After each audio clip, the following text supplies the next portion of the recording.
vizuri. Na kwa Ramogi Skunde koro yepo juma ni kendo jopuonjre madonje klas ochiko igeno ni dhi donje sikunde juma manyien. Sikunde mathoth mag sekondari boma ma Thika pod tutni kod kwan mamalo mag jopuonjre madwa donjo e sikunde go ka jopuonj madongo koro kwa sirikal mondo med omenda ma ichiwo ne jopuonjre kata japuonjre ka japuonjre mar siro somo mondo konygi e gero klese manyien. Thoth skunde koro chako keto hema ma kojolo mondo mi gitigoro kaka klese ne ikruok ne rwako jopuonjre ma chako donjo e chak juma manyien.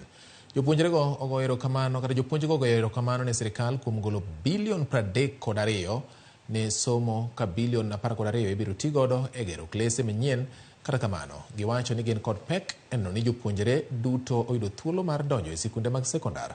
Moko kuom sikunde ma ywak gin kaka MP Shah Chania Boys kod Chania Girls makoro temo yudo thuolo ne jopuonjre maromo 2,000 ma gino donjo e sikunde go. In the dormitory and their classes, we have teaching and learning taking place under the tents, and even the incoming Form 1s, we expect a similar number to also have their teaching and learning taking place under the tents.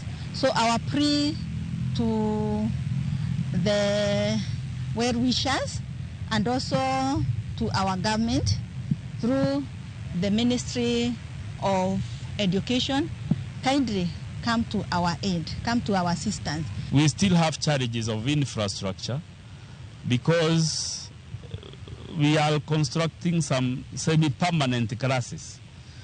There are 4 semi-permanent classes that are under construction. If we had the resources, we would construct permanent ones. But the semi-permanent classes, at least, they are going to do. We're also converting some rooms into dormitories.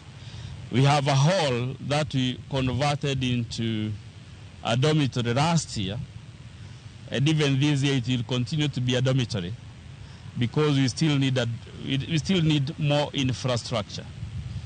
With more infrastructure, we can be able to provide more access to the Kenyan students.